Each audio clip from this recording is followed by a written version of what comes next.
নমস্কার। মহামতি অনন্তলাল ঠাকুর মহাশয়ের আশীর্বাদে ভারত কথার গ্রন্থিমোচনের 1064তম পর্বের আলোচনায় আপনাদের সবাইকে স্বাগত জানাই।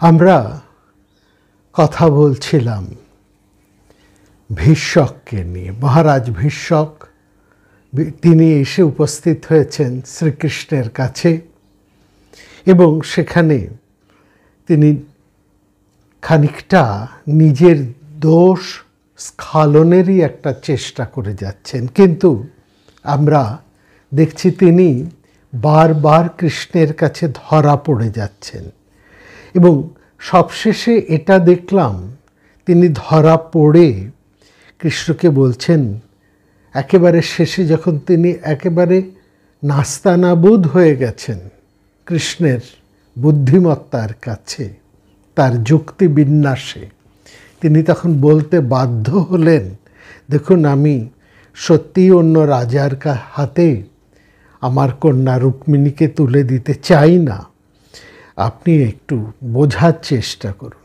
তখন শ্রীকৃষ্ণ তার নিজের মনোভাবটা বুঝতে না দিয়েই বললেন, আপনার কন্যা আপনি তাকে কার হাতে তুলে দেবেন বা না দেবেন সেটা আপনার ব্যক্তিগত ব্যাপার, সে ব্যাপারে আমার কিছু বলার নেই। আর এসব কথা বলে এখন লাভই বাকি, হ্যাঁ। আর আপনার কন্যার বিবাহের ব্যাপারে অন্যেই বা কেন নাক গলাবে, তাই না? তো তবে আপনার কন্যা পরম লক্ষ্মীমতী, তার রূপ বৈদগ্ধ্য এর এতটাই যে সেক্ষেত্রে আমাদেরই যাদব গোষ্ঠীর অন্য পাল্টি ঘর হিসেবে সেই কন্যার সঙ্গে আমার একটা ভাবী সম্বন্ধ তো হতেই পারে, ঘটতেই পারে। আর যখন আপনি একটা ভালো ভাবনা থেকে প্রণোদিত হয়ে আমার কাছে উপস্থিত হয়েছেন, ক্ষমা চাইতে এসেছেন, সে ক্ষমা আপনার অবশ্যই প্রাপ্য, কারণ বয়সে আপনি আমার পিতার তুল্য।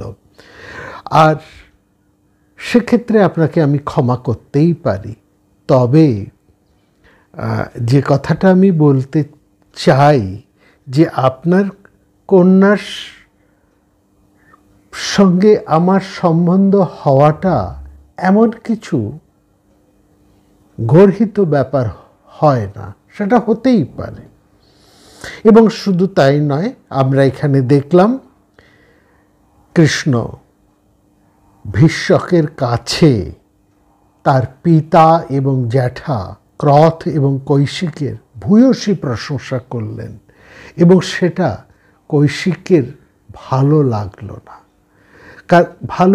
না। কারণ এই ক্রথ কৌশিককে তো তিনি বিতাড়ন করেছেন, আর ক্রথ কৌশিক এখন তার বিরোধী পক্ষ, এবং সেখানে তিনি বাধ্য হয়ে এসেছেন এই ক্রথ কৌশিকের বাড়িতে শ্রীকৃষ্ণের কাছে। এই আশাটা একটা বাধ্য হয়ে আসা, কারণ এখানে দুটো জিনিস ভীষণভাবে জড়িয়ে আছে। এক নিজের কন্যার সেই স্বয়ংবর সভা, সেখানে যাতে কোনো রকম গোলযোগ না হয়, কোনো রকম যুদ্ধ না লাগে, আর বিশেষ করে এই দ্বিতীয়টি, ওই যুদ্ধ না লাগে, কারণ যদি যুদ্ধ লাগে সেই যুদ্ধে তার পুত্র রুক্মী যে প্রবল কৃষ্ণ বিদ্বেষী, সে তো নেতৃত্ব দেবে, সে তো সবার আগে ঝাঁপিয়ে পড়বে, এবং কে না জানে কৃষ্ণের বিরুদ্ধে আচরণ করে কেউ বাঁচতে পারে না। অতএব কৃষ্ণের হাতে অন্য রাজাদের কি গতি হবে সেটা যত না স্পষ্ট জানা যায়, তবে এটা ঠিক রুক্মী বাঁচতে পারবে না, কারণ রুক্মী যে প্রবল কৃষ্ণ বিদ্বেষী সেটা যেমন অন্যরা জানেন, শ্রীকৃষ্ণ আরও ভালো মতন জানেন। সুতরাং কৃষ্ণের এই বিরোধিতা এবং জরাসন্ধের প্রতিকূল আচরণ, এই দুইয়ের মাঝখানে ফাপড়ে পড়েছেন মহারাজ ভীষ্ম।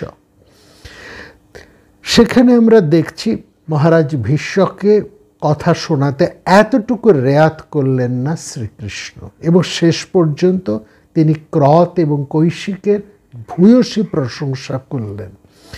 এবং সেখানে তিনি বললেন, মহারাজ ক্রত এবং কৈশিক এরা দুজনেই অতিথি সৎকারের সময় আমাকে এদের সমগ্র রাজ্য দান করেছেন, এবং এরই পুণ্য ফলে এদের পূর্বজরা এবং অধস্তনেরা প্রত্যেকেই স্বর্গলাভের পূর্ণ অর্জন করেছেন। আতিথ্য কারণে अस्माक স্বরাজ্যং দদতা অভ্যুভ তেন দান ফলেনাস্য দশপূর্বাসহ অধস্তেন দিব্যাঙ্গতা। এখানে এই যে দিব্যাঙ্গতা, তা দিব্য লাভ করেছে, অর্থাৎ তার পূর্বজরা এবং অধস্তন 10 পুরুষ একটা দিব্য ভাব লাভ করেছে। এটা অর্থ হলো শ্রীকৃষ্ণ ক্রত এবং কৈশিক এদেরকে তিনি প্রাণ দিয়ে রক্ষা করবেন। অর্থাৎ ভীষ্মক এটা বুঝতে পারলেন, এটা পরিষ্কার তিনি বুঝে গেলেন যে একটা তার ঠিক নাকের ডগায় বসে শ্রীকৃষ্ণ একটা শক্তিশালী বিরোধী গোষ্ঠী তৈরি করতে পেরেছেন, এবং যে ক্রত কৈশিককে তিনি বিতাড়ন করেছেন, তার পিতা এবং জ্যেষ্ঠ তাতকে, তারা এখন অনেক বেশি শক্তিমান হয়ে উঠেছেন কৃষ্ণের সহায়তায়। এবং এটাও ভীষ্মক বুঝতে পারছেন, জরাসন্ধকে যদি কেউ চ্যালেঞ্জ জানাতে পারেন সেটা শ্রীকৃষ্ণ, এবং দিন দিন তার ক্ষমতা যে বাড়ছে এবং সেদিক থেকে তুলনামূলকভাবে জরাসন্ধের ক্ষমতা যে হ্রাস পাচ্ছে, এটা বুঝতে বুদ্ধিমান ভীষ্মকের এতটুকু সময় লাগলো না। যাই হোক, কৃষ্ণের সমস্ত অভিসন্ধি এবং মনোভাব বুঝে ভীষ্মক রওনা দিলেন কুণ্ডিনপুরের দিকে, তার রাজধানীর দিকে। ওই দিকে ভীষ্মকের কাছ থেকে বিদায় নিয়ে, ক্রত এবং কৈশিকের কাছ থেকে বিদায় নিয়ে শ্রীকৃষ্ণ পুনরায় মথুরায় রওনা দিলেন। এবং ভীষ্মক এটা বুঝেছেন যে কৃষ্ণ স্বয়ংবর সভায় সরাসরি আসবেন না, এটা ভীষ্মক বুঝেছেন। তিনি কোনোভাবেই এই স্বয়ংবর সভায় আসবেন না, এবং যদি জরাসন্ধ পক্ষীয়রা যুদ্ধ ঘোষণা না করে কিংবা তারা আগে থেকে কৃষ্ণের প্রতি কোনো রকম বিদ্রোহ না করে, কোনো বিগ্রহ না করে, বিদ্রোহ এবং বিগ্রহ, যুদ্ধ এবং তার বিরুদ্ধ আচরণ যদি না করে, তার পক্ষে কোনো বিরুদ্ধ আচরণ না করে এবং তার প্রতি যদি কোনো যুদ্ধ ঘোষণা না করে, তবে শ্রীকৃষ্ণ নিজে থেকে বিদর্ভ রাজ্যে কোনো রকম আক্রমণ করবেন না। এবং তিনি বিদর্ভ রাজ্যকে আক্রমণ করবেন না, স্বয়ংবর সভাতেও আসবেন না। তার মূল কারণ হলো তার কন্যা রুক্মিণীর প্রতি, মহারাজ ভীষ্মকের সুন্দরী এবং বিদগ্ধা কন্যা রুক্মিণীর প্রতি শ্রীকৃষ্ণের একটা আলাদা আগ্রহ আছে। তিনি রুক্মিণীর পানি প্রার্থী এবং তিনি রুক্মিণীকে চান। এখন কথা হলো কিভাবে তিনি রুক্মিণীকে লাভ করবেন। অবশ্যই স্বয়ংবর সভায় এসেও নয় এবং কোনো রকম যুদ্ধ বিগ্রহ করেও নয়। এটুকু বুঝে ভীষ্মক বিদর্ভে ফিরে এলেন, এবং ফিরে এসেটা বুঝলেন আপাতত যেটা তিনি আর মোটামুটি স্থির করে নিয়েছেন প্রথম কর্তব্য হিসেবে, আপাতত তাদের পক্ষ থেকে, অর্থাৎ জরাসন্ধীয় পক্ষরা যাতে কোনোভাবেই শ্রীকৃষ্ণের বিরুদ্ধে যুদ্ধ বা অন্য কিছু ঘোষণা না করেন, বিশেষ করে তার রাজ্যে বসে, অর্থাৎ বিদর্ভে অবস্থান করে জরাসন্ধ এবং তার পক্ষভুক্ত সামন্ত রাজারা যাতে কোনোভাবেই কোনো রকম কৃষ্ণ বিদ্বেষী কোনো রকম আচরণ না করে সেটা দেখাই তার কর্তব্য। একমাত্র সেইটাকে যদি তিনি ঠেকাতে পারেন তাহলেই তবেই একমাত্র তিনি তার পুত্রকে রক্ষা করতে পারবেন, তার পুত্রের প্রাণ বাঁচবে, তিনি তার পুত্রকে বাঁচাতে পারবেন।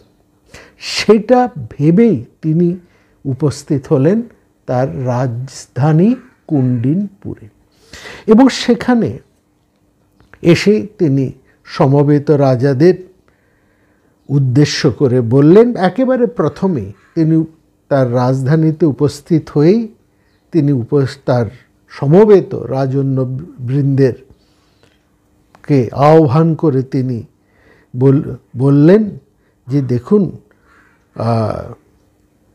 এই আমার কন্যার স্বয়ংবর নিয়ে যে একটা দুশ্চিন্তা ঘনিয়ে উঠেছে তাতে এই স্বয়ংবরের মধ্যে নানা সমস্যা তৈরি হয়েছে এবং সেখানে একটা ভয়ঙ্কর পরিস্থিতির দিকে যাচ্ছে, যেটা আমার রাজ্যের পক্ষে বা আমার নিজের ব্যক্তিগত কারণের অর্থাৎ আমার নিজের ব্যক্তিগত দিক থেকেও এবং আমার রাজ্যের দিক থেকেও তা কোনোভাবেই শুভকর নয়।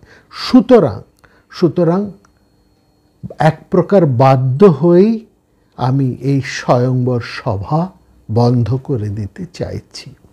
স্বয়ংবর কৃতং দোষং বিদিত্বা নারাধিপা। সমস্ত রাজাদের কাছে আমি ক্ষমা প্রার্থনা করছি। ক্ষন্তব্য মম বৃদ্ধস্য, আমার এই বৃদ্ধ আমার এই দুর্বলতাকে, আমার এই অসহায়তাকে আপনারা ক্ষমা করুন। ক্ষন্তব্য মম বৃদ্ধস্য দুর্দর্গর্ধস্য ফলোদয়ম। এর ফলে যে একটা ভয়ঙ্কর দুর্বৈরতা সৃষ্টি হবে, একটা বিপদ সৃষ্টি হবে, সেটা ধারণ করার শক্তি আমার রাজ্যেরও নেই, আমারও নেই। ভীষ্মকের এই ঘোষণার পর, মহারাজ ভীষ্মকের এই ঘোষণার পর স্বয়ংবরে উপস্থিত রাজারা একে একে ফিরে যেতে আরম্ভ করলেন। কেবলমাত্র রয়ে গেলেন কয়েকজন রাজা, যাদেরকে হরিবংশ পুরাণ বলছেন ভীষ্মকের মিত্র শক্তির, অর্থাৎ জরাসন্ধ এবং জরাসন্ধের অত্যন্ত ঘনিষ্ঠ মানুষেরা। যে মিত্র অক্ষের মধ্যে ভীষ্মক রয়েছেন সেই মিত্র অক্ষের কিছু শক্তিশালী রাজন্যরা, অর্থাৎ জরাসন্ধ, শিশুপাল, দন্তবক্র, সেখানে রয়েছেন মহাকুর্ম এবং শাল্যরাজ। এই কয়েকজন সেখানে উপস্থিত আছে, কারণ এরা ভীষ্মকের কথায় কিছু রহস্য গন্ধ পেয়েছেন।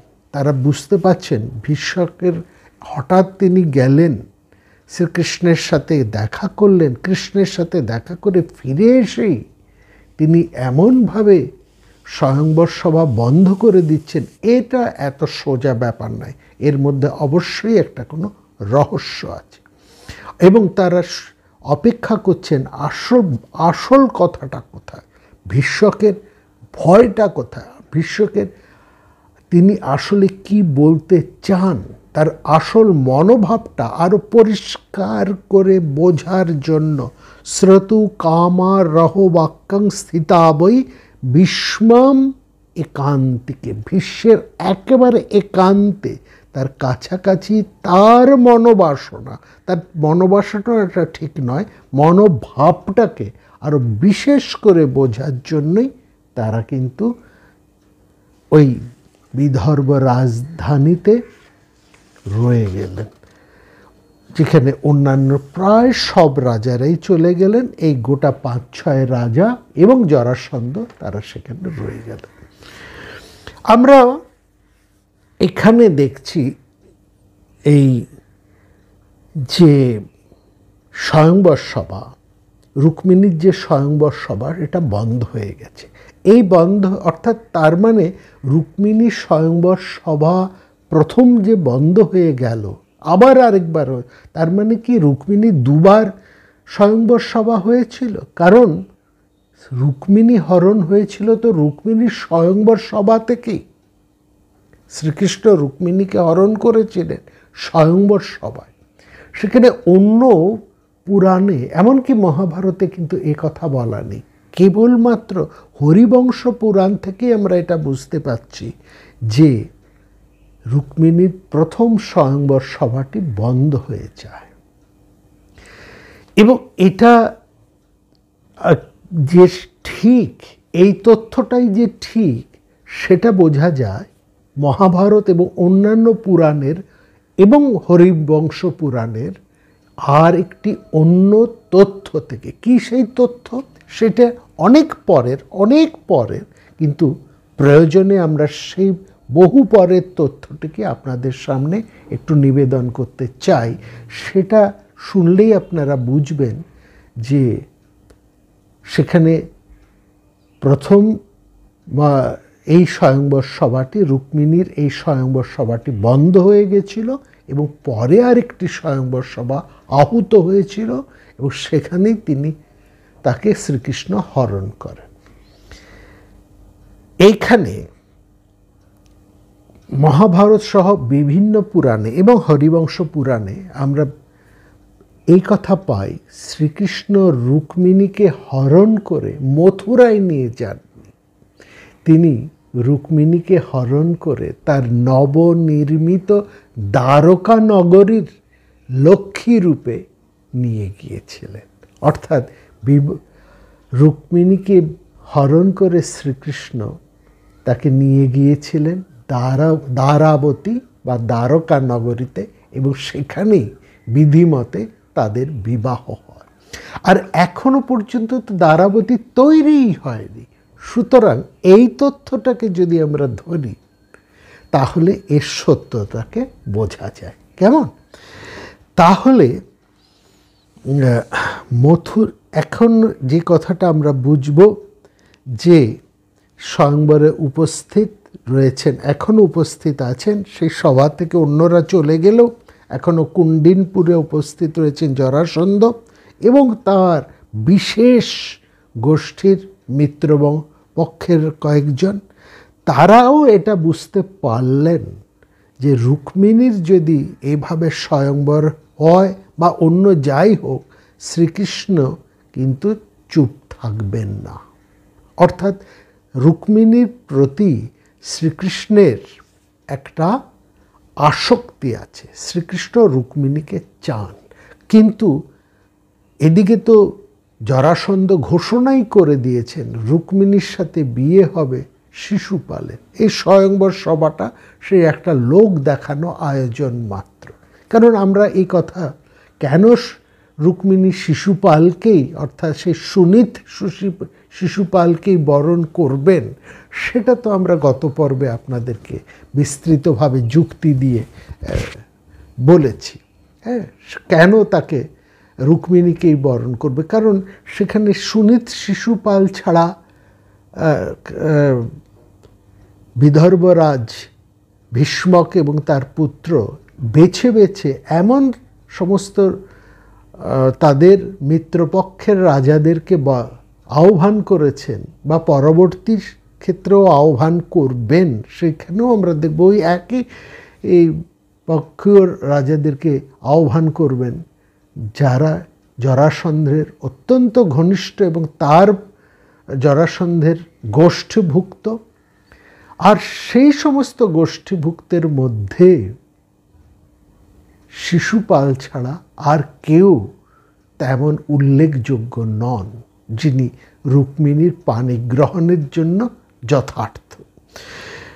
সুতরাং জরাসন্ধ এইদিকে ঘোষণাও করে দিয়েছেন তিনি শিশুপালের সাথে রুক্মিণীর বিয়ে দিতে চান।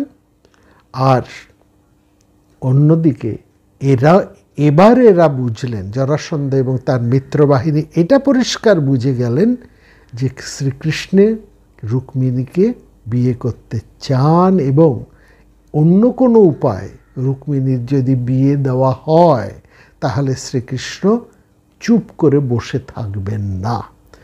এবং জরাসন্ধ বা তার সম্মিলিত মিত্রবাহিনীকে মুখোমুখি যুদ্ধে পর্যুদস্ত করবার ক্ষমতা শ্রীকৃষ্ণের নেই, এটা ঠিক, কিন্তু তার সাহস, তার বুদ্ধিমত্তার অন্তও নেই। আর তিনি ছেড়ে দেবেন না। শত্রুপক্ষের কে তিনি 1 ইঞ্চি জমি এমনিতে ছেড়ে দিয়ে অবলীলাক্রমে এই বিবাহ ঘটে যেতে তিনি দেবেন না। বাধা দেবেন, হস্তক্ষেপ করবেন, প্রয়োজনে তিনি তার বুদ্ধি প্রজ্ঞা দিয়ে এমন কিছু করবেন সেখানে একটা প্রচণ্ড গোলযোগ তৈরি হবে এবং সেই গোলযোগের মধ্যে দিয়ে তিনি তার কাজ হাসিল করার একটা চেষ্টা করবেন। অতএব ওইদিকে আমরা একটু ফিরে আসি। এরপর কি হলো? সেখানে অনেক রাজারা চলে গেছেন। জরাসন্ধ এবার তার অনুগত সমস্ত রাজাদেরকে নিয়ে ওই কুণ্ডিনপুরেই সেখানে রয়েছেন এবং সঙ্গে সঙ্গে আরেকটি সভা আহ্বান করলেন। অতঃকিম, কারণ এটা তো বোঝা গেছে শ্রীকৃষ্ণ ছেড়ে দেবার পাত্র নয়। অতঃকিম, কি করা যাবে? সে সরাসরি আসবে না, সরাসরি সে যুদ্ধ করবে না। সরাসরি যুদ্ধ যখন সে করবে না, তাহলে তাকে তো একটা শিক্ষা দেওয়া দরকার। কি করা? এবং সেখানে সমস্ত রাজারা ভীষ্মককে বললেন, আপনি পরিষ্কার করে বলুন আপনার কি মনোভাব, আপনি কেন ভয় পাচ্ছেন, কেন আপনি স্বয়ংবর সভা বন্ধ করে দিলেন, আপনি কি, আপনার দুশ্চিন্তাটা কোথায় সেটা আপনি বলুন। ভীষ্মক, মহারাজ ভীষ্মক একেবারে খোলাখুলি বললেন যে ওই যে প্রথম যে স্বয়ংবর সভাটি আহ্বান হয়েছে, সেখানে যেহেতু তার পুত্রই সেই স্বয়ংবর সভার প্রধান হোতা এবং সে কারণেই তিনি ভয় পাচ্ছেন, অর্থাৎ তার পুত্রের কারণেই তিনি ভয় পাচ্ছেন। কারণ শ্রীকৃষ্ণের বিরুদ্ধাচরণ করার জন্য তার পুত্র যেভাবে উঠে পড়ে লাগে সেটা একটা গোয়ার্তুমির পর্যায়ে চলে যায়। তার পুত্রের সাহস আছে, ক্ষমতা আছে, সব ঠিক, কিন্তু শ্রীকৃষ্ণের সঙ্গে মোকাবিলা করার যে প্রাজ্ঞতা, যে বুদ্ধি, যে নৈপুণ্য প্রয়োজন, সেটা রুক্মিণীর নেই। এবং রুক্মিণী এটা বুঝতেও চান না। তিনি ভাবেন গায়ের জোরে গোয়ার্তুমির দ্বারা তিনি সব কিছু উদ্ধার করে নেবে। কারণ রুক্মিণী ভাবছেন তার পক্ষে রয়েছেন জরাসন্ধ, স্বয়ং জরাসন্ধ এবং তার সম্মিলিত মিত্রবাহিনী, অতএব কৃষ্ণকে তিনি ভয় পাচ্ছেন। কিন্তু বাস্তবে তো তা নয়, বাস্তব ঘটনা তো সেটা বলে না। সেখানে সম্মিলিত জরাসন্ধের মিত্রবাহিনী বারবার কৃষ্ণের কাছে পর্যুদস্ত হয়েছে। ইতিমধ্যে বড় 2-1 জরাসন্ধের মিত্রপক্ষের বড় 2-1 প্রাণও গেছেন, হংসক মারা গেছে। হ্যাঁ, হংসক ডিম্বকের মতন লোকজন থাকা সত্ত্বেও সেখানে জরাসন্ধ তেমন কিছু করে উঠতে পারছেন না। প্রাগজ্যোতিষপুরের রাজা আছেন, তাতেও জরাসন্ধ কিছু করতে পারছেন না। এছাড়া শাল্য রয়েছেন, সেখানে রয়েছেন সুনীত এবং অন্যান্য যে সমস্ত শিশুপাল, অন্যান্য সুনীত, শিশুপাল এবং অন্যান্য রাজারা শক্তিমান, তারাও কিছু করতে পারছে না। স্বয়ং জরাসন্ধ 17 বার আক্রমণ করে কৃষ্ণকে এতটুকু কোনো তার বন্দি করতে পারলেন না, তাকে পর্যুদস্ত করতে পারছেন। সুতরাং ছেলের ব্যাপারে তিনি ভয় পাচ্ছেন। পরিষ্কার কথা, তিনি পরিষ্কার করে পাবেন। এবং সবচেয়ে বড় কথা তা এটা ঠিক, জরাসন্ধের মতন প্রবল পরাক্রান্ত রাজা, তিনি যদি তার জামাই, এবং এখানে হরিবংশ পুরাণ একটা শব্দ ব্যবহার করেছে, জামিত্র হন্তক, জামিত্র হন্তক মানে অরি, জামিত্র হন্তক অরি, জামাত্রী হন্তক, জামাত্রী মানে জামাই, হন্তক মানে যে জামাইকে হত্যা করেছে, অরি মানে শত্রু, জামাইকে যে হত্যা করেছে সেই শত্রু, অর্থাৎ কংসকে যে বধ করেছে তার নিজের জামাই, তার 2 কন্যার জামাই, সেই 2 কন্যার জামাইকে, কংসের মতন মানুষকে, জরাসন্ধের মতন শ্বশুর থাকতে যে নির্মমভাবে হত্যা করতে পারে সবার সামনে, একেবারে তারই রাজ্যে ঢুকে, তারই রাজসভায়, সেখানে জরাসন্ধ কিছুই করতে পারলেন না 17 বার মথুরা আক্রমণ করে, এবং জরাসন্ধ কৃষ্ণের নাগালই সেখানে পাচ্ছেন না, তার বিপুল বা সৈন্যবাহিনী নিয়েও তিনি কিছু করতে পারছেন না, এবং শ্রীকৃষ্ণ পালিয়ে বেড়াচ্ছেন, জরাসন্ধকে নানাভাবে পর্যুদস্ত করছেন, প্রতিরোধ করছেন এবং নানান কৌশল ব্যবহার করছেন। এখানে হরিবংশ পুরাণ যেমন বলছে, বিষ্ণু পুরাণও সেখানে বলছেন, সেই কৃষ্ণের এই যুদ্ধ রীতির কথা বিষ্ণু পুরাণও বলছেন, কখনো আড়ালে থেকে, কখনো গোপনে থেকে, কখনো ওপরে উঠে, কখনো একেবারে নিজেকে সম্পূর্ণ আবৃত করে, এবং কখনো যুদ্ধস্থল থেকে পালিয়ে তিনি জরাসন্ধকে নানাভাবে ব্যতিব্যস্ত করে, জরাসন্ধ বাহিনীকে পর্যুদস্ত করে, তার জরাসন্ধের বিপুল সৈন্যবাহিনীর প্রচুর ক্ষতি সাধন করেছেন। এই ক্ষতি সাধন নানাভাবে করেছে। দুর্গ, তাদেরকে প্রলোভন দিয়ে এগিয়ে নিয়ে দুর্গ খাতের মধ্যে ঢুকিয়ে এনে ওপর থেকে প্রস্তর বর্ষণ করে তিনি সমগ্র জরাসন্ধের একটা বিপুল অংশকে একেবারেই শেষ করে দিয়েছেন, এবং সেইভাবে তিনি তার বহু সেনাপতিকেও বধ করে ফেলেছেন হঠাৎ আক্রমণ করে। এবং বিশেষ করে তার এই আরেকটি ধারা হচ্ছে যুদ্ধক্ষেত্রে থেকে হঠাৎ হঠাৎ পালিয়ে যাওয়া। এই যে হঠাৎ হঠাৎ পালিয়ে যাওয়া যুদ্ধক্ষেত্র থেকে, সেটার জন্য শ্রীকৃষ্ণের আরেকটা নাম কিন্তু আছে, রণছোড়। তিনি যুদ্ধ থেকে পালিয়ে যাচ্ছেন, এই যুদ্ধক্ষেত্র থেকে পালিয়ে যাচ্ছেন, এটাও শ্রীকৃষ্ণের একটা কৌশল, একটা যুদ্ধ নীতি। তো যাই হোক, তিনি পরিষ্কার করে ভাবলেন, আমার ছেলের এই বালক সুলভ, মানে আহাম্মক সুলভ কাজকর্ম দেখে আমার ভয় হচ্ছে। পুত্রস্য চেষ্টা আমলক্ষ্য ত্রাসাকুলিত লোচন।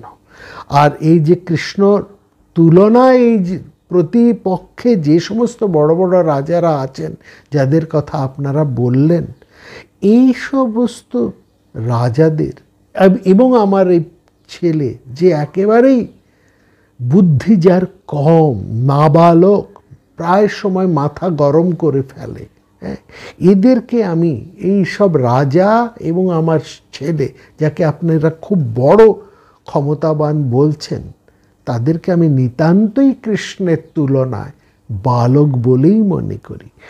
মান্য বালক নিমালোকানসা এইসব পুরুষপর, এই কথাটি রয়েছে একেবারে বিষ্ণু পুরাণে, এই কথার ধারাই রয়েছে হরিবংশ পুরাণে, এই কথা প্রায় অন্য কিছু পুরাণে পাই, মহাভারতেও তার একটা আভাসও আমরা সেখানে পাই। কিন্তু হরিবংশ পুরাণের অপর একটি পাঠে ঠাকুরমশাই আমাদেরকে দেখিয়েছেন, এই জায়গায় এই পাঠের এই শ্লোকগুলোকে একটু লক্ষ্য করুন।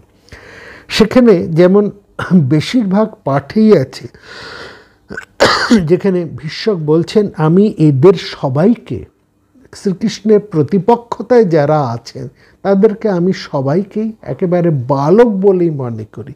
মান্য বালক নিমাল্যকাংসা এষ পুরুষপর। এই শ্রীকৃষ্ণকে সরাসরি ভীষ্মক বলছেন পুরুষপর। পুরুষপর মানে পরম পুরুষ, এই কথাটি আছে, ভাগবতেও এই কথা আছে। কিন্তু হরিবংশ পুরাণ, যাকে আমরা সবচাইতে বেশি গুরুত্ব দিই, সেই হরিবংশ পুরাণেও এষ পুরুষপর এই পাঠটি যেমন রয়েছে, তেমনি অপর একটি পাঠে সেখানে রয়েছেন, পরিষ্কার করে রয়েছেন, কীর্তি কীর্তিমতং শ্রেষ্ঠং যশাশ্চ বিপুলং তথা। কীর্তি কীর্তিমতং শ্রেষ্ঠ যশাশ্চ বিপুলং তথা। মান্ন বালকমন্ন লোকন স এষ পুরুষ পর, এই জায়গাটায় শেষের এষ পুরুষ পর, এই জায়গায় হরিবংশ পুরাণের অপর একটি পাঠে রয়েছে ওই প্রথম লাইনটি একই, কীর্তি কীর্তিমতাং শ্রেষ্ঠ যশাশ্চ বিপুলং তথা, শ্রীকৃষ্ণের কীর্তি, তার মহান কীর্তি, তার শ্রেষ্ঠত্ব এই সমস্ত কিছুর প্রতি তুলনায় মান্যে তিনি বলছেন সা এব কাল স্বয়ং, সেখানে একদম বলছে এই কৃষ্ণকে বলা হচ্ছে সা এব কাল স্বয়ং মহতি কাল পুরুষ, একেবারে পরিষ্কার করে বলছে সা এব কাল স্বরূপ মহতি কাল পুরুষ। এবং আবার সেখানে একই রকমভাবে বলা হয়েছে সা এব কাল স্বয়ং মহতি কাল পুরুষ। এবং যেখানে বলা হচ্ছে হরিবংশ পুরাণ বা অন্যান্য পুরাণে যেখানে বলা হয় স বাহুবল ভূর্জিতম, সেখানে অন্য পাঠে বলা হচ্ছে স প্রাজ্ঞবল বিভূষিতম। অর্থাৎ হরিবংশ পুরাণে শ্রীকৃষ্ণকে কাল স্বয়ং, স্বয়ং কাল এবং মহতি কাল পুরুষ বলা হয়েছে।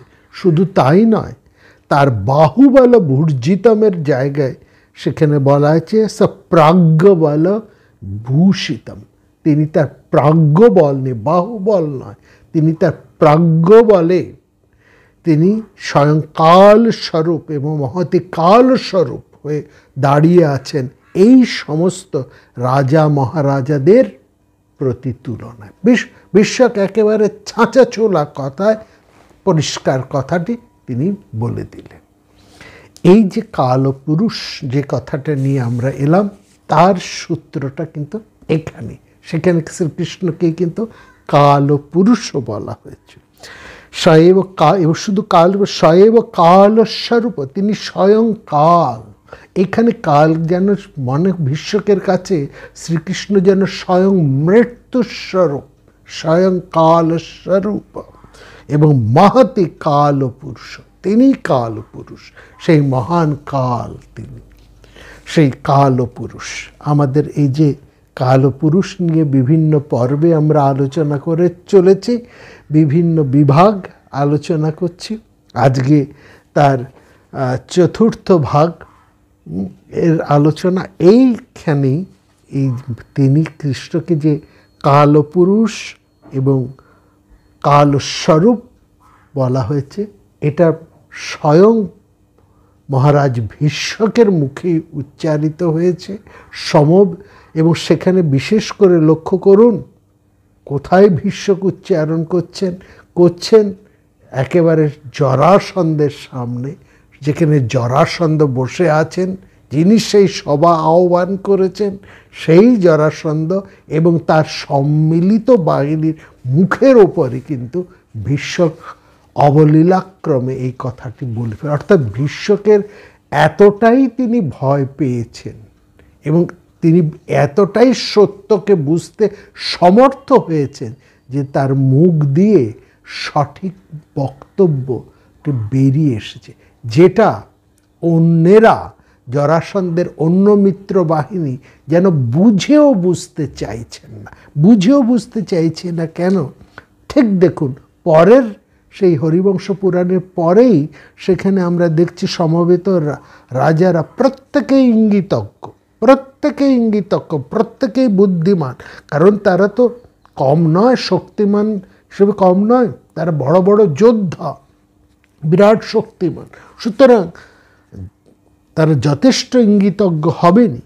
তারা মহারাজ ভীষ্মকের এই সরাসরি কথা, যেটা তাদের কাছে একেবারে মানে একটা প্রায় একটা বজ্রাঘাতের মতন, সেই কথা, বা ধরুন এরকমভাবেও বলতে পারে ভীষ্মক যে এত সহজে জরাসন্ধের উপস্থিতিতে সত্য কথাটাকে এত স্পষ্ট করে বলবেন, যেটা জরাসন্ধের মতন মানুষের কাছে প্রায় একটা কি বলবো চরমতম আঘাত।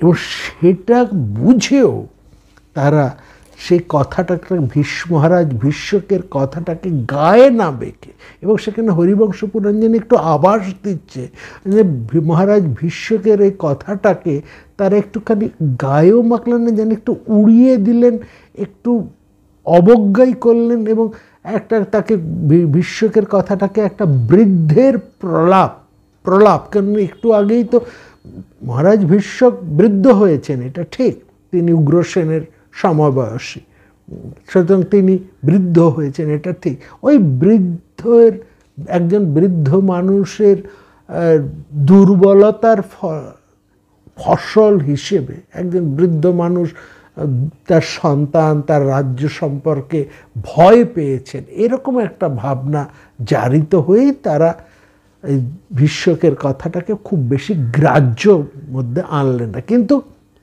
কথাটা মারাত্মক, এবং যেখানে এটা বুঝতে হবে যে জরাসন্ধের উপস্থিতিতে এরকম কথা উচ্চারণ করার কথা কেউ আগে ভাবতে পারেনি।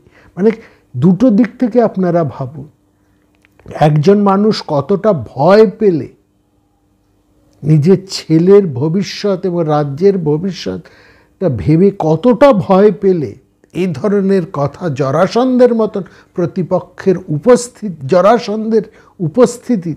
জরাসন্ধের মতন সর্বশক্তিমান একজন মানুষের উপস্থিতিতে এরকম কথা উচ্চারণ করতে পারে, এটা বুঝতে হবে। আর অন্য দিক থেকে এটাও বুঝুন, এরকম একটা কথার জরাসন্ধ কতটা তার অন্তর দহন করে ফেলতে পারে জরাসন্ধ, এবং সেদিক থেকে এটাও বুঝতে হবে জরাসন্ধ যেন একটু ক্লান্ত হয়ে পড়েছেন, এবং জরাসন্ধ যে আগের ক্ষমতায় নেই, আগের তার সেই দাপটটা তার নেই, সেটাও কিন্তু একটু একটু প্রকাশ হয়ে যাচ্ছে, এবং সেটাও এই বিভিন্ন রাজাদের কথাবার্তার মধ্যে দিয়ে ফাঁক ফোকর দিয়ে বেরিয়ে আসছে। এই দুটোই উদাহরণ দিলাম, যেখানে সুনীত শিশুপাল এবং দন্তবক্র এর আগের পর্বে আপনারা দেখেছেন জরাসন্ধের উপস্থিতিতেই তাকে একটু কেন বাইপাস করেই তারা কৃষ্ণের সাথে সন্ধি করবার কথা উচ্চারণ করে ফেললেন। কার উপস্থিতিতে? জরাসন্ধের উপস্থিতিতে। কার সঙ্গে সন্ধি করবেন না? জরাসন্ধের সবচাইতে বড় যে শত্রু তার সঙ্গে সন্ধি করবেন, এবং সবচাইতে বড় কথা জরাসন্ধের কোনো সম্মতি নেবার কথাও তারা ভাবলেন না। এই জায়গাটা বুঝতে হবে। আর দ্বিতীয়ত এইখানে ভীষ্মক যে কথাগুলো বললেন কৃষ্ণের প্রশস্তি এবং অন্যদের সবাইকে একেবারে কৃষ্ণের প্রতিতুলনায় নাবালক করে কৃষ্ণকে কালস্বরূপ, তাকে কাল পুরুষের মহিমায় প্রতিষ্ঠা করে দিলেন, এবং সেটাও জরাসন্ধের উপস্থিতিতে। তার মানে জরাসন্ধের দুর্বলতা কিন্তু একটু একটু করে প্রকাশ পাচ্ছে, এবং সেটা বুঝতে পাচ্ছেন তার মিত্র গোষ্ঠীর মানুষেরাই। যাই হোক, এবার এখানে এসে দেখুন সামাল দিলেন সৌভবতী, শাল্য, সেই মহারাজ শাল্য যার রাজধানী সৌভপুর থেকে তাদেরকে সৌভপতিও বলা হয়। শাল্য একটা রাজ্য যার কথা আমরা দীর্ঘ সময় গত পর্বে বলেছি।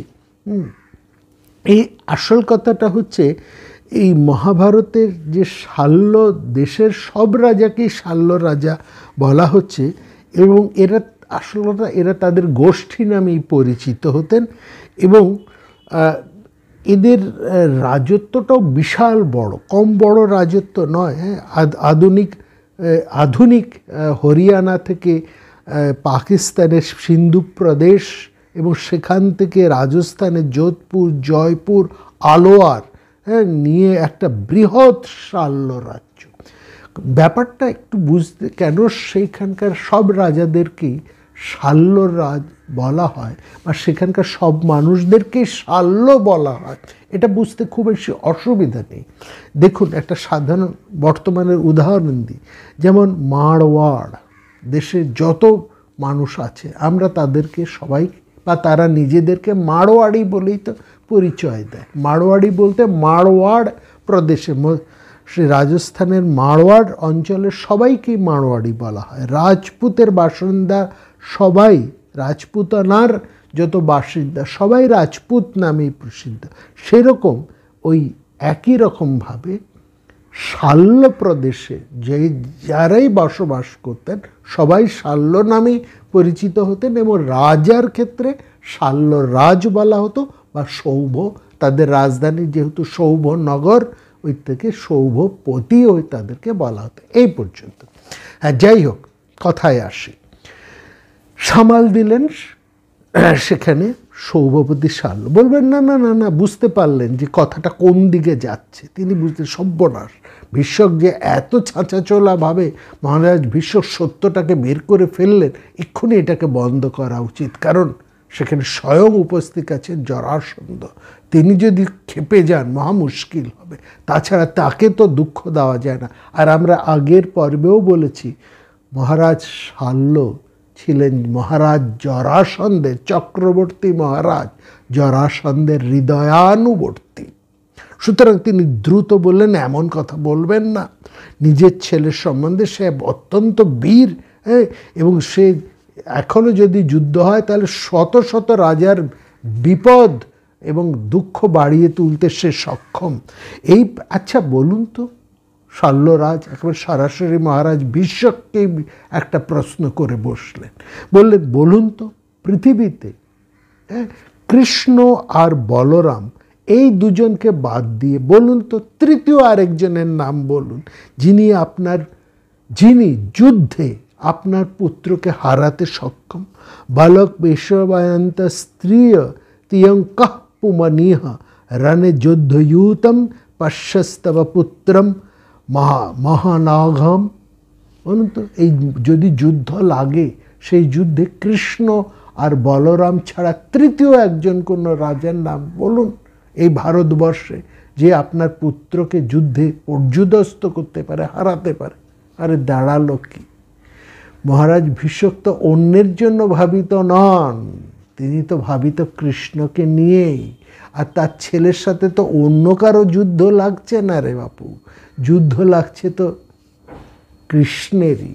কৃষ্ণের সাথেই যুদ্ধ করতে যাচ্ছ, আর আমার ছেলে যা গোয়ার গোবিন্দ, সে সবার আগে ঝাঁপাবে এবং সে অবশ্যই মত করবে। তুমি তো আমার কথাটাই আবার নতুন করে অন্য ভাষায় বললে, হরে দরে তো একই দাঁড়ালো, তাই না? তো যাই হোক, যারা শাল্যরাজ যতই কথার মারপ্যাচ করুন, ভীষ্মকের কথাটাকে কিন্তু কেউ সরাসরি কাটতে পারল না, উল্লঙ্ঘন করতে পারল না। এবং পরম সত্যটা বুঝে জরাসন্ধ অত্যন্ত বুদ্ধিমান, তিনি রাজ চক্রবর্তী, এখনও তিনি রাজ চক্রবর্তী, এবং তিনি বাস্তবটা খুব ভালো বোঝেন বলেই তিনি চুপ করে আছেন। অপমানটা এই অপমানেও তিনি ক্রোধে জ্বলে উঠতে পারছেন না, কারণ তিনি অত্যন্ত বাস্তববাদী। আর বাস্তববাদী বলেই তো তিনি আজ সমগ্র ভারতবর্ষের একনায়কতন্ত্র, একমাত্র অধীশ্বর। এই ব্যাপারে তো কোনো সন্দেহ নেই। মগধরাজকে অস্বীকার করবে ভারতবর্ষে এমন কোনো শক্তি নেই। এবং কৃষ্ণ সত্যি তাকে প্রতিদ্বন্দ্বী, কিন্তু সরাসরি নয়, এটাও তো ঠিক। যাই হোক, আমরা দেখছি জরাসন্ধ একটু বিমনা হয়ে বসে আছেন।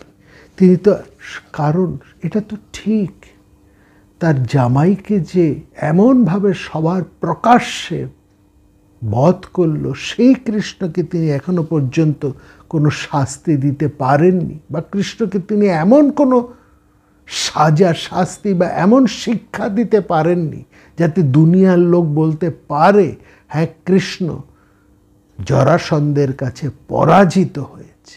কোনোভাবেই না, না যুদ্ধে, না বুদ্ধিমত্তায়, না কূটনীতিতে, কোনোভাবেই তিনি পারছেন না কৃষ্ণকে পর্যুদস্ত করতে। আর শাল্য অত্যন্ত বুদ্ধিমান, তিনি জরাসন্ধের হৃদয়ানুবর্তী।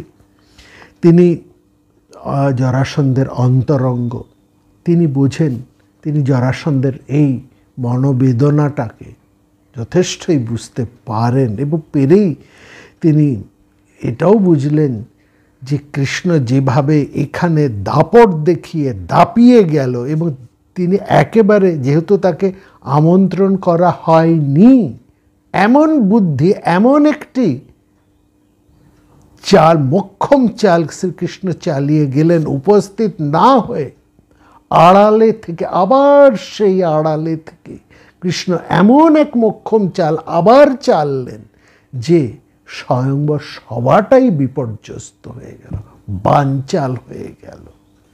এবং এমনও তো কোনো অবস্থা নেই, এমন তো অবস্থাটাও নয় যে জরাসন্ধকে গিয়ে সবাব মিত্র রাজারা বলেন চলুন আবার গিয়ে আমরা মথুরা আক্রমণ করি, কারণ বারবার মথুরা আক্রমণ করে জরাসন্ধ ক্লান্ত, ধ্বস্ত, ক্ষতিগ্রস্ত, আর তিনি কিছুতেই কৃষ্ণের নাগাল পাচ্ছেন না। সুতরাং সৌভপতি জরাসন্ধকে আর এতটুকু বিব্রত না করেই তিনি হঠাৎ একটা প্রস্তাব পেশ করে ফেললেন, বললেন যে কৃষ্ণকে আরেকবার শাস্তি দেওয়া প্রয়োজন, তবে এবার দিতে হবে অন্যভাবে, বলে তিনি কালযবনের কথা উল্লেখ করলেন। কে কালযবন? কালযবন বললেন, শাল্য বললেন যে কালযবনের পিতা গার্গমুনি, এবং গার্গমুনি তার যেমন নাম তেমনি তার আরেকটি নাম হচ্ছে কালযবনের পিতার আরেক পরিষ্কার আরেকটি পরিচয়ও আছে সেখানে, এবং সে শৈশিরায়ণ, তার পুত্র হচ্ছে কালযবন। কালযবনের কথা আসছি আমরা, শাল্য এই কালযবনের কথা বলছেন যে এই গার্গ শৈশিরায়ণ, দেখবেন দুজন গার্গ আছে, একজন গার্গমুনি যিনি শ্রীকৃষ্ণের গুরু বটে এবং তিনি প্রথম শ্রীকৃষ্ণের এই ঈশ্বরত্ব সবার কাছে প্রকাশ করেছেন। এই গার্গমুনির কথা বলছি না, এখানে আমরা যার কথা বলছি তিনি গার্গ শৈশিরায়ণ, তার পুত্র হচ্ছে কালযবন। এই কালযবন তিনি রুদ্র কাছ থেকে বর লাভ করেছেন এবং এমন বর লাভ করেছেন যে সমগ্র যাদব বৃষ্ণিকুল, মানে সমগ্র যাদব বংশ তার সাথে যুদ্ধে কোনোভাবেই এটে উঠতে পারবে না। এবং সে যদি মথুরার বিরুদ্ধে যুদ্ধ করে কিংবা কোনো যাদব গোষ্ঠীর বিরুদ্ধে যুদ্ধ করে, তাহলে সমবেত যাদব গোষ্ঠীর এই ক্ষমতা হবে না কালযবনকে প্রতিহত করতে পারে। এই কালযবন, এটাও একটা, এই কাল নামটা নিয়েও কিন্তু আবার সেই বিপদের সৃষ্টি করেছেন আমাদের আধুনিক ব্যাখ্যাকারীরা। আসবো সে কথায়, তার আগে কালযবনের কথা আগে আমাদের একটু কালযবনের পিতার কথা জানতে হবে। পিতার কথা জানলেই পুত্রের কথা জানতে হবে এবং সেখানে এটাও আমরা জানতে পারবো কালযবন কে এবং কীভাবে তিনি এত বড় শক্তিমান হয়ে উঠলেন। এই কালও নিয়ে যে কথাটা আমরা বলছি, কালপুরুষ বা কাল শব্দ, কাল সংহরন্তি কালা, এই যে কাল ব্যাপারটা, সেখানের যে একটা গোলমাল সৃষ্টি হয়ে আছে সেটাও আমাদের খানিকটা পরিষ্কার করতে পারবো আশা করি। আসুন আমরা গার্গ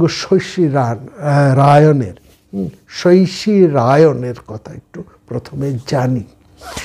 গার্গ শৈশিরায়ণ হচ্ছেন ব্রাহ্মণ এবং তিনি, অনেক পুরাণ তাকে বলেছেন তিনি যাদব বংশের, এবং অনেক পুরাণে বলা হয়েছে তিনি ব্রাহ্মণ হয়েও যাদবদের মধ্যে বসবাস করতেন। হরিবংশ পুরাণের একটি পাঠ থেকে আমরা এটা বুঝতে পারি তিনি হচ্ছেন যাদব গোষ্ঠীর ব্রাহ্মণ। আমাদের মনে হয় এই দ্বিতীয়টাই হচ্ছে সঠিক। ব্রাহ্মণ হয়ে যাদবদের মধ্যে বসবাস করা বা যাদব গোষ্ঠী, তার থেকেও তিনি সমগ্র যাদব গোষ্ঠীর ব্রাহ্মণ হিসেবেই ছিলেন, এটাই ধরে নেওয়া ভালো। তো এই যে গার্গ ব্রাহ্মণ শৈশী রায়ন তিনি এই যাদবদের সঙ্গে তার তো মেলামেশা, এবং জানবেন একটা কথা একটু বলি, যাদবরা একটু লঘু স্বভাবের, অর্থাৎ একটু তারা একটু লঘু ধরনের ঠাট্টাই আর কি করতেন। এই লঘুতা তাদের স্বভাব, যাদবরা কিন্তু শক্তিমান, এবং এই যাদব বীরদেরকে নিয়েই শ্রীকৃষ্ণ তার নারায়ণী সেনা তৈরি করেছেন, এটাও ঠিক। যাদবরা একটু মানে এক জায়গা থেকে আরেক জায়গায় তাদের ওই গো সম্পদ নিয়ে তারা ভারতবর্ষের বিভিন্ন স্থানে চরণ করে বেড়াতেন। এবং এই যে যাদবদের মধ্যে এই যে আভীর সম্প্রদায়, যাদব গোষ্ঠীর মধ্যে একটা গোষ্ঠী আছে আভীর, যারা গোয়ালা, যারা গরু পালন করতেন, এবং এরা যে গরু যেখানে গরু যেখানে চড়ত, গরুর চারণ ক্ষেত্র, সেই চারণ ক্ষেত্রকে বলা হয় ব্রজ। এই ব্রজ বলতে এই মথুরা বৃন্দাবনকে শুধু বোঝায় না। উত্তর ভারতে বর্তমানে উত্তর ভারতের বৃন্দাবনটাই শুধু ব্রজভূমি তা নয়, সেকালে যেহেতু গো সম্পদ একটা প্রধান সম্পদ ছিল এবং এই গো সম্পদ লুণ্ঠনও হতো, সে মহাভারতের মধ্যে তো আপনারা দেখেছেন বিরাটের গোধন হরণ করার জন্য সেই কোথাও থেকে হস্তিনাপুর থেকে কৌরবেরা ধেয়ে এসেছিল, এই একটা। সুতরাং এই গোধন ছিল একটা সমস্ত শক্তিশালী রাজ্যের একটা অন্যতম সম্পদ। গোধন একটা বিরাট সেকালের সম্পদ, এবং এই গোচারণ ক্ষেত্রকেই বলা হতো ব্রজ। অর্থাৎ প্রত্যেক রাজ্যেরই একটা বিশেষ ব্রজভূমি বা গোচারণ ক্ষেত্র ছিল, এবং সেগুলোকেই বলা হতো ব্রজভূমি। এইখানে যারা গো পালন করতেন তারা ছিলেন এই আভীর সম্প্রদায়ের মানুষ। এই আভীররা ছিলেন যাদব গোষ্ঠী, যাদবদের সাথে এই আভীর গোষ্ঠীর মানুষরা, তারাও সব যাদব গোষ্ঠীর সাথে ভীষণভাবে সম্পৃক্ত বা সেই গোষ্ঠীরই মানুষ তারা, এটাও বুঝতে হবে। অর্থাৎ যাদব গোষ্ঠীর মধ্যে যেমন ক্ষত্রপুরুষ আছে, তেমনি আভীর গোষ্ঠীর মানুষেরা, আবার এই আভীর গোষ্ঠীর মানুষদের মধ্যে দস্যু আছে, সেটাও কিন্তু আমরা মহাভারতে শেষে গিয়ে দেখব। এই দস্যু আভীররাও কিন্তু লুণ্ঠনও করেছে, হ্যাঁ, এরকম আছে, ভয়ঙ্কর জাতি এই আভীর সম্প্রদায়। যাই হোক, তো এদের স্বভাবের মধ্যে একটা চপলতা আছে। তারা যখন নিজেদেরকে নিয়ে নিজেদের মধ্যে অন্যের সঙ্গে তারা ভীষণ লঘু চাপল্যে মেতে উঠতেন। এই রকমই এই গর্গ শৈশী রায়ন, তার বিয়ে হয়েছে এবং বিয়ে অনেক দিন হয়ে গেছে এবং তার কোনো সন্তান হয় না। এই যে তার অনেক দিন বিয়ে হয়েছে, তার কোনো সন্তান হয় না, এইটা নিয়ে অনেকেই মনে করতেন যে গার্গ শৈশী রায়ন বোধহয় সেই সন্তানের জন্ম দেবার ক্ষমতা তার নেই, এবং সেইটা নিয়েও তাদের ভেতরে অনেকের মধ্যে একটা কথাবার্তা হতো। কিন্তু তার সমবয়সী এবং তার কম বয়সী লোকেরা একদিন হঠাৎ গার্গ ব্রাহ্ম শৈশী রায়নকে একেবারে, এবং সেখানে তার শালকেরাও ছিল, তারা একেবারে সেই সমস্ত যাদবেরা মিলে, সেই যাদব আভীর গোষ্ঠীরা এবং তার শালকেরা সবাই, কারণ তিনি যাদব গোষ্ঠীরই এক কন্যাকে বিয়ে করেছিলেন। তো যাই হোক, সেই সবাই মিলে তাকে একদম নিয়ে প্রচণ্ড মস্করা আরম্ভ করলো, এবং মস্করা করতে করতে তার মাত্রা ছাড়িয়ে গিয়ে তাকে নপুংসক বলে যাচ্ছে তাইভাবে তার অসম্মান করলেন। হাসি ঠাট্টার মধ্যে হাসি ঠাট্টার মাত্রাটা এত বেশি হয়ে গেল যে সেটা গার্গ শৈশিরায়ণ আর সহ্য করতে পারলেন না, এবং বিশেষ করে তার ক্রোধটা গিয়ে পড়ল ওই যাদব গোষ্ঠীর উপরে, সমগ্র যাদব গোষ্ঠীর উপরে তিনি ভয়ঙ্করভাবে রেগে উঠলেন। তখন অর্থাৎ এইখানে তিনি তখন দেখা গেল তিনি সন্তান লাভের জন্য প্রচণ্ডভাবে ক্ষেপে উঠলেন, এবং তিনি সন্তান এমনভাবে ক্ষেপে উঠলেন এবং তার সেই সমস্ত ক্রোধ, পরবর্তীকালে তার একটি সন্তান হয়, সেই সন্তানের যে ক্রোধ সেইটা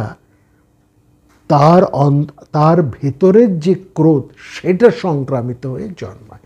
কিন্তু দেখা গেল মানে এই জায়গাটা একটু বোঝার, বিভিন্ন পুরাণকে বিচার করে আমরা দেখছি তিনি যে আভির কন্যাকে বিয়ে করেছিলেন, যে যাদব কন্যাকে তিনি বিয়ে করেছিলেন, তার গর্ভে কোনো সন্তান কিন্তু উৎপাদন হয়নি, তার কোনো সম্মান হয়নি।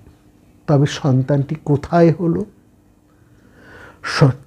তিনি এখানে পুরাণ বলছে, হরিবংশ পুরাণ বলছেন বা অন্যান্য পুরাণের থেকে আমরা সেই সূত্র হতে, পুরাণ সূত্র হতে আমরা জানতে পাচ্ছি এই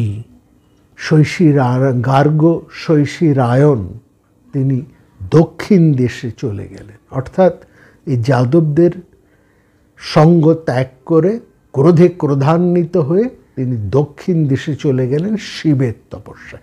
এই শিবের তপস্যাটা খুব বড় কথা নয়, সেখানে একটা এমন ঘটনা ঘটল, সেই ঘটনাটাই অনেকটা বাস্তবসম্মত এবং এই ব্যাপারটাকেও পরিষ্কার করে এবং আমাদের পরবর্তী কাল এর কথাটাকেও কিন্তু পরিষ্কার করে তুলে ধরে। সেটা কি? সেখানে গার্গ রয়েছেন, তিনি ভয়ঙ্করভাবে ক্রোধিত হয়ে সেখানে উপস্থিত আছেন। বলা হচ্ছে তিনি সেখানে নাকি শিবের তপস্যা করছে। সেরকম একটা সময় দক্ষিণ সমুদ্র তীরে তিনি যখন অবস্থান করছেন ওইভাবে, তখন সঙ্গে এক যবনরাজের দেখা হল।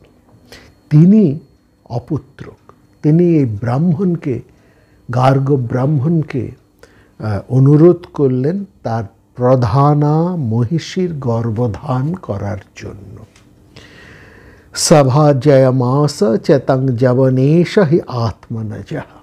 সেকালে নিয়োগ প্রথা ছিল এবং ব্রাহ্মণদের মাধ্যমেই এই নিয়োগ প্রথা সেখানে চালু ছিল, অর্থাৎ নিয়োগের পুরুষ হিসেবে ব্রাহ্মণদেরকেই সেখানে ব্যবহার করা হতো বা নিয়োগ করা হতো। সেটা শেষকালের সমাজ সচল প্রথা। এবং সেখানে আমরা দেখছি গার্গ শৈশিরায়ণের ঔরসে ওই যবনরাজের মহিষী তিনি একটি পুত্র সন্তান লাভ করলেন। এবং সেই যবনরাজের পুত্রে গার্গ শৈশিরায়ণের যে সন্তানটি জন্মালো তার রং একেবারে ভ্রমরের মতন কালো। কালো তো বটেই, দক্ষিণ দেশের রাজা, সেখানকার অধিবাসীরা সবাই কৃষ্ণবর্ণ, কিন্তু এই যে ছেলেটি জন্মালো, এবং আবিররা জানবেন খুব ফর্সা হয়, টিকলো হয়, কিন্তু যেহেতু মহিষী যবন বংশীয়া দক্ষিণ দেশে অবস্থান করছেন, সুতরাং তার সন্তানটি শৈশিরায়ণের ঔরসে যে সন্তান জন্মালো তার গায়ের রংটা হচ্ছে ভ্রমরের মতো কালো। তদ যোষিত সঙ্গ সমাচ্য পুত্র উদ্ভূত অলি সন্নিভ। অলি মানে কথার মানে হচ্ছে ভ্রমর। অলি সন্নিভ, অলির ভ্রমরের মতন একটা কালো পুরুষ, কালো সন্তান, ভ্রমরের মতন কালো কুচকুচে একটা সন্তান জন্মগ্রহণ করল। এইখান থেকেই সেই ছেলেটির নাম হলো কালো। আর যেমন আমাদের এখনও বাংলার কালোকে যেমন কালু বলে ডাকা হয়, কালিয়া, কৃষ্ণকেও তো কালিয়া বলে ডাকা হয়, অর্থাৎ কৃষ্ণ কালো ছিলেন। হ্যাঁ, এখানেও তাকে বলা হচ্ছে কালো, কালো জাবানা। এত কালো বলেই তার নামটা ওই কালোর বলেই চিহ্নিত হলো। এই জায়গাটায় বুঝতে হবে তাকে কিন্তু কৃষ্ণ বলা হলো না। লক্ষ্য করবেন উত্তর ভারতের দিকে যারা একটু যেই সমস্ত মানুষজনেরা মোটামুটি আর্য বংশের, আর্য ভাবধারা, তাদের ছেলেমেয়েরা যদি কালো হয় তাদের নাম কিন্তু খুব একটা কালো বলা হয় না, তাদেরকে বলা হয় কৃষ্ণ। যেমন উদাহরণ হচ্ছে আমাদের স্বয়ং বসুদেব পুত্র বাসুদেব, তার নাম কৃষ্ণ। দ্বৈপায়ন, ব্যাসদেব মহাভারত প্রণেতা, তার নাম কৃষ্ণ দ্বৈপায়ন, বেদব্যাস, কৃষ্ণ, তার নামও কৃষ্ণ। কিন্তু এটা বোঝা যাচ্ছে এই যে যবন বংশীয়, এরা আর্য বংশধারার লোক নয়, এই জন্য তার নামটা কৃষ্ণ যবন না হয়ে কালো যবন হয়েছে। যবন হচ্ছে তার পিতার পরিচয় এবং কালো যবন। এখানে আরেকটা কথা এর থেকে বেরিয়ে যায় যে শৈশী রায়ন, গার্গ শৈশী রায়ন, তিনি কিন্তু নপুংসক ছিলেন না, সন্তানের জন্ম দেবার ক্ষমতা ছিল, কিন্তু যে যাদব কন্যাকে বিবাহ করেছিলেন হয়তো তার সন্তান ধারণের ক্ষমতা ছিল না, এটা হতে পারে। এইটা হচ্ছে মূল ব্যাপার। এইবার আসুন, এইখানে এই যে মুহূর্ত কালো যবনের ব্যাপার কথাটা চলে এলো না, এই কালো যবন নামটা যে পেলেন, আমাদের মহাভারতের বিভিন্ন ব্যাখ্যাকারেরা, তারা আমাদের দেশীয় এবং বিদেশীয় উভয় পণ্ডিত সমাজ, তারাই যবনকে ব্ল্যাক গ্রিক, আবার গ্রিক অফ টাইম, হ্যাঁ, এই করে তারা একেবারে গ্রিক দেশীয় লোকের সাথে জুড়ে দিয়েছে। যবন মানেই একেবারে পশ্চিমা, ওই গ্রিক ভাবনাকে তারা একেবারে টেনে নিয়ে চলে এসছে। এখানে আবার গ্রিক অফ টাইম এই পর্যন্ত তাকে টেনে নিয়েছে, সেই গ্রিক দেশের সময়ের সাথে যুক্ত করে তাকে কালো পুরুষ করে দিয়েছেন। না, কৃষ্ণ ছাড়া দ্বিতীয় কোনো কালো পুরুষের অস্তিত্ব আমাদের কোনো মহাকাব্যে, কোনো পুরাণে নেই। কালো পুরুষ, কাল বলতে এখানে কিন্তু সময়, কৃষ্ণকে যে অর্থে কালো পুরুষ বলা হচ্ছে, তিনি সময়কে, যে পুরুষ তার আপন পৌরসিচিত ক্ষমতায় সময়কে পরিবর্তন করতে সমর্থ, অর্থাৎ সময়কে পরিবর্তন করতে, সময়কে নিজের অনুকূলে টেনে নিয়ে আসতে সমর্থ, অর্থাৎ কালকে যিনি নিজের প্রভাবান্বিত করে তুলতে পারেন, কালের উপর, সময়ের উপর একটা বিরাট প্রভাব সৃষ্টি করতে পারেন, সেই অর্থেই হচ্ছে কালো পুরুষ। এই নাম থেকে হয় না, এখানে কাল মানে কালো রং, এটা বুঝতে হবে। কাল সংহরন্তি কাল পুরুষ, কালকে যিনি সংহরণ করেন তিনিই হচ্ছেন কাল পুরুষ। একেবারে পরিষ্কার করে এটা কিন্তু মহাভারতের শান্তি পর্বের মধ্যে বলা আছে। সময়কে যিনি সংহরণ করে, যে সময় অন্য সবাইকে সংহার করে চলে, সেই সময়কে যিনি সংহার করেন, অর্থাৎ সময়কে যিনি নিজের প্রভাবান্বিত করে, অর্থাৎ সমগ্র সময়ের উপর যিনি নিজের প্রভাব বিস্তার করতে সমর্থ, যিনি সময়কে নিজের ইচ্ছে অনুসারে পরিচালন করতে সমর্থ, তিনি হচ্ছেন কালপুরুষ। এই অর্থে কাল যবন কখনোই সেই কালের নয়, এবং এই কাল যবন কোনো অর্থে গ্রিকও নয়, একেবারেই ভারতবর্ষের সাধারণ মানুষ যিনি দক্ষিণ প্রান্তে। দেখুন, এই যবন কথার অর্থটাকে এখানে একটু বুঝবেন। যবন কথা নিয়ে আমরা বারবার এই কথাটা আমরা এখানে বলছি, সেটার অর্থ হচ্ছে যবন শব্দটা মহাভারতে আমরা অনেকবার পেয়েছি, এবং আমাদের শুধু তাই নয়, আমাদের বিভিন্ন যে সাহিত্য গ্রন্থ আছে সংস্কৃতের রচনা, সেখানে যে সমস্ত রাজাদের বর্ণনা আছে, সেই রাজারাও অনেক রাজাদের বর্ণনার সময় বলা হয় তারা যবনির দ্বারা পরিবৃতা। যবনী পরিবৃতা মানে সেই সমস্ত ম্লেচ্ছর, এই যবনীরা কিন্তু শক্তিমান। এই যবনীদের সম্পর্কে বলা হয়, যবনদের সম্পর্কে বলা হয় এরা খুব শক্তিমান, এরা যুদ্ধবিদ্যা জানে, এদের নারী এবং পুরুষ উভয়ই যুদ্ধ। এই রাজাকে যারা ঘিরে রাখতেন, রাজার বডিগার্ড হিসেবে কিন্তু এই যবনীরা থাকতেন। এই উদাহরণ আপনারা প্রচুর অনেক সংস্কৃত সাহিত্য গ্রন্থের মধ্যে পাবেন, যেখানে রাজাকে ঘিরে রেখেছেন এই যবনীরা, রাজার বডিগার্ড হিসেবে, বা রাজার অন্তঃপুরে পাহারা দিচ্ছেন যবনীরা, এটাও পাওয়া যায়। যাই হোক, এই যবনীরা অনেকটা ম্লেচ্ছ। তরবুশ, যযাতিপুত্র তরবুশ যে অঞ্চলে শাসন করতেন তারাও ছিলেন যবন দেশ। এবং পরবর্তী সময়ে মহারাজ যুধিষ্ঠিরের আদেশে সহদেব যে সমস্ত দেশগুলো জয় করেছিলেন তার দিগ্বিজয় বা অশ্বমেধের সময়, সেখানেও সহদেবকে দেখছি তিনি বহু যবন দেশ রাজাদের সাথে যুদ্ধ করে সেখান থেকে কর সংগ্রহ করেছে। এটা গ্রিক দেশ নয় বা অন্য কোনো ভারতবর্ষের বাইরের কোনো অংশ নয়, এটা বুঝবেন। এখানে কাল যবনের কথা যখন আসছে, তাকে তার গায়ের রং অর্থে তাকে কিন্তু কাল যবন বলা হয়েছে। এইটুকু, কালো রং, কৃষ্ণবর্ণ। কারণ খুব পরিষ্কার করে এখানে যে বলা হয়েছে, যে পুত্রটি গার্গ শৈশিরারণ্যের ঔরসে জন্মেছে যবন রাজের, সেই পুত্রের গায়ের রং একেবারে অলিশন্নিব, ভ্রমর কৃষ্ণ। সেই অর্থেই তার নাম হচ্ছে কালসম। আর কৃষ্ণ যে অর্থে কালো পুরুষ, তা তো এতক্ষণ ব্যাখ্যা করলাম। যাই হোক,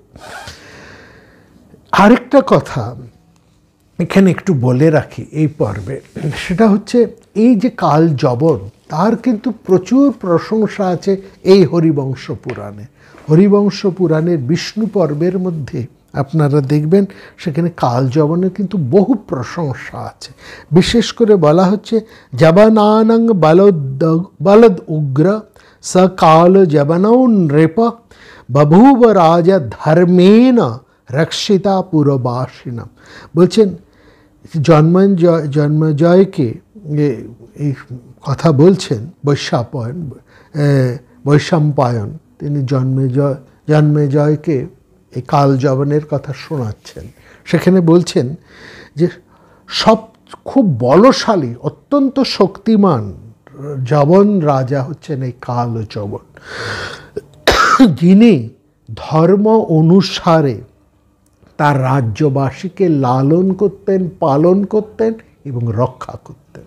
তারপরেই বলা হচ্ছে, ত্রিবর্গ বিদিত প্রাজ্ঞ ষডগুণাপুপজীবিকা সপ্ত বৈষণ সম্পুঢ্যো গুণে ভবিষ্যরত ভরত সদা। একজন রাজার, যথার্থ রাজার যেসব গুণ থাকা প্রয়োজন, সেগুলো সব কাল যবনের আছে। তিনি ত্রিবর্গ জানেন, মানে পদ, স্থান এবং বৃদ্ধি, বা ধর্ম, অর্থ এবং কাম সম্পর্কে যার সঠিক ধারণা আছে, নিজের পদ, নিজের স্থান এবং নিজের বৃদ্ধি, এইটাকেও ত্রিবর্গ বলা হয়। কিংবা ধর্ম, অর্থ, কাম, এই তিন বিষয়ে যার পরিষ্কার ধারণা আছে। ধর্ম অর্থে এখানে আইন, লেজিসলেটিভ পাওয়ার, আইন, ক্ষমতা ইত্যাদি। ধর্ম বলতে এখানে রিলিজিয়ান নয়, হ্যাঁ। আর অর্থ মানে ইকোনমি, আর কাম মানে রাজার উত্থান শক্তি, এই হচ্ছে কামের অর্থ। এবং শুধু তাই না, তিনি ত্রিবর্গ জানেন, বুদ্ধিমান, রাজনীতিজ্ঞ এবং 6টা গুণ, ষটগুণ, রাজার যে 6টা গুণের প্রয়োজন সেই 6টা গুণই তার মধ্যে আছে। এবং সমস্ত সজ্জনকে তিনি আশ্রয় দেন, সজ্জনেরা তার আশ্রয় নেন। এবং 7 প্রকার যে ব্যসন, মানে 7 ব্যসন শব্দের অর্থ দোষ, রাজাদের যে 7 প্রকার দোষ আছে সেই 7 প্রকার দোষ বর্জিত হচ্ছেন এই কালযবন। অর্থাৎ কালযবনকে হরিবংশে বৈশম্পায়ন কিন্তু খুব প্রশংসা করে বলছেন তিনি অত্যন্ত গুণবান রাজা। একজন যথার্থ রাজার যা যা গুণ থাকা প্রয়োজন কালযবনের সবকটা গুণই বর্তমান। এবং তারপরেই বলছেন শ্রুতিমান ধর্মশীলস্য সত্যবাদী জিতেন্দ্রিয় সংগ্রামাভিক বিবিধশ্চ দুর্গালভানুসারণ। বলছেন বিদ্যাবান, তিনি বিদ্বান, ধর্মশীল, সত্যবাদী, জিতেন্দ্রিয়, যুদ্ধ বিদ্যা নিপুণ, যুদ্ধ নিপুণ, অর্থাৎ যুদ্ধবিদ্যায় তিনি অত্যন্ত নিপুণ, সেটা তো নিশ্চয়ই আমরা দেখব। এবং বিভিন্ন যে সমস্ত দুর্লভ জ্ঞান একজন রাজার থাকা দরকার সবটাই তার মধ্যে রয়েছে। এই রকম প্রশংসা কিন্তু একেবারে হরিবংশ পুরাণে যবনরাজের সম্পর্কে বলা হচ্ছে। এইখানে আমরা দেখলাম শাল্যরাজ তিনি বললেন যে কৃষ্ণকে একটা শিক্ষা দিতে হবে, এবং সেই শিক্ষা দিতে হবে আমি জানি এই যবনরাজের সাথে আমার একটা পরিচয় আছে। এই যে পরিচয় আছে এই জায়গাটা মনে হবে, এই শাল্যরাজ রয়েছেন কিন্তু ওই কচ্ছের কাছাকাছি। বর্তমান যে আমাদের রায়নাবাদ যেটাকে আমরা বলি কচ্ছ দেশ, সেই জায়গার অধিপতি হচ্ছেন এই শাল্যরাজ, এবং তারই কাছাকাছি হচ্ছেন এই কালযবনের রাজ্য। সে কালযবনের রাজ্য ভারতবর্ষের বাইরে ওই গ্রিক দেশ বা আরও অন্য কোনো পশ্চিমা দেশ কিন্তু নয়। একেবারে পরিষ্কার করে তার রাজ্যের অবস্থানটা জানিয়ে দিচ্ছে, অর্থাৎ সে কচ্ছের ওরকমই কাছাকাছি কোনো একটা জায়গায়। কম্বোজ, আসল কথা মনে রাখবেন এই যবনরা কিন্তু ভারতবর্ষের চতুর্দিকে ছড়িয়ে আছে। যেরকম কম্বোজ, কিরাত, পুলিন্দ, এই যে সমস্ত জনগোষ্ঠী, এই জনগোষ্ঠীর একসঙ্গে এবং যাদেরকে ম্লেচ্ছ বলা হতো তারাই যবন বলে পরিচিত হতো। আর সেই অর্থে ম্লেচ্ছ অর্থে যারা বেদ বা বৈদিক সমাজের সাথে ঠিক খাপ খায় না। কিন্তু এখানে যবনরাজের যে পরিচয় আমরা পেলাম হরিবংশ পুরাণে, তাতে কিন্তু আমরা যবনরাজকে সেই অর্থে ম্লেচ্ছ বলতে পারি না। তার মধ্যে জ্ঞান, পাণ্ডিত্য, বুদ্ধি এবং পরাক্রম এবং একজন রাজার যা যা গুণ থাকা দরকার, যেসব দোষ থাকার কথা নয় সেসব তার মধ্যে নেই, এবং যে সমস্ত গুণ থাকার কথা সেগুলো সব রয়েছে। সেই দিকে আমরা দেখছি। অর্থাৎ মোটামুটি কচ্ছভূমির পাশাপাশি এই সৌভ রাজ্যের পাশাপাশি রয়েছেন এই যবনরাজ কালযবন। তার কথা সবাই জানতেন, কিন্তু তার সাথে অন্যদের তত পরিচয় ছিল না যতটা মহারাজ শাল্যর ছিল। এবং শাল্য তিনি বললেন যে তার কাছে দূত পাঠানো হোক, তার সাহায্য নেওয়া হোক।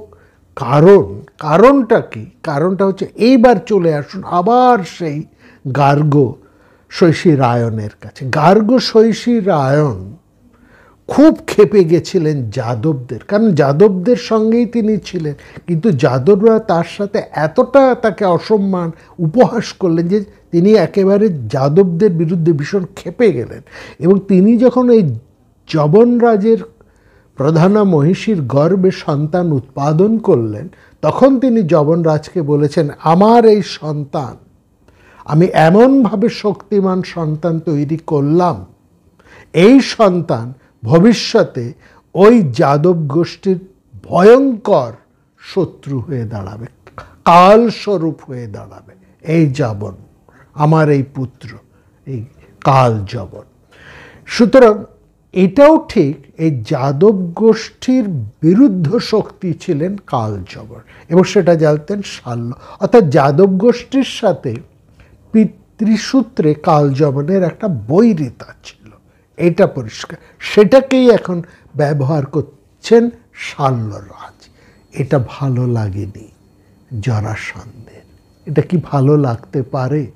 তিনি ভারতবর্ষের অদ্বিতীয় চক্রবর্তী সম্রাট, হ্যাঁ, তাকে এখন অন্যের সাহায্য নিতে হচ্ছে কৃষ্ণকে তার শত্রুকে শায়েস্তা করার জন্য।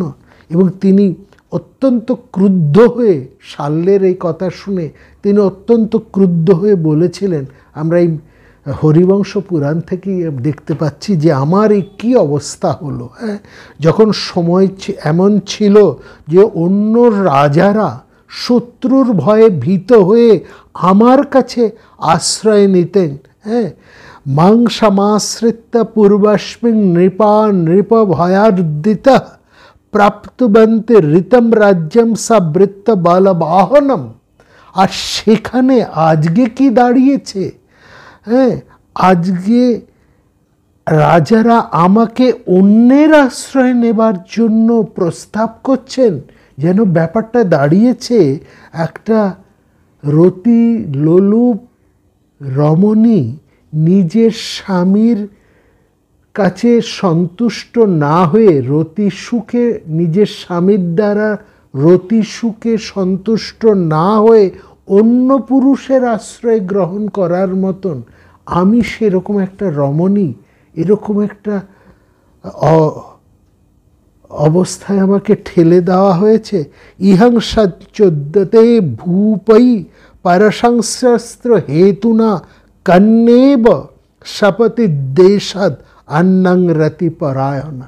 একটা মেয়ে নিজের স্বামীর কাছে রতিসুখ লাভ না করে, রতিসুখ লাভের জন্য যদি একজন, যেমন একটা মেয়ে নিজের ঘর সংসার ত্যাগ করে অন্য পুরুষের কাছে গিয়ে রতিসুখ লাভ করে, সেরকমই একটা অবস্থা আমার দাঁড়ালো। তিনি কিছুতেই এই কালযবনের শরণাপন্ন হবার কথাটা জরাসন্ধ মেনে নিতে পারছেন না। যিনি নিজেকে এতদিন সমগ্র রাজকুলের স্বামী বলে ভেবেছেন, এইটা তার পক্ষে মেনে নেওয়া বড় কষ্ট। কিন্তু এটা তো ঠিক, এতদিন এত চেষ্টা করেও তার জামাতা কংসের মৃত্যুর পর এতদিনও তিনি কৃষ্ণকে শেষ করতে পারছেন না। যদ অনৃণম কৃষ্ণ ভীতম অন্যম সংশ্রায়ামি বলাধিকম। যাই হোক, বাধ্য হয়ে সেই শাল্যরাজ দূত হিসেবে গিয়ে উপস্থিত হলেন কালযবনের সভায়। এবং আমরা আশ্চর্য হয়ে দেখলাম কালযবনের নেটওয়ার্ক এতটাই দক্ষ, এতটাই সুগ্রথিত, তিনি পূর্ব থেকেই এই খবরটা পেয়েছেন যে জরাসন্ধের কাছ থেকে শাল্যরাজ তার কাছেই আসছেন তার সাহায্য প্রার্থী হয়ে। চাকা কেমন ঘোরে কালচক্র। আগামী পর্বে।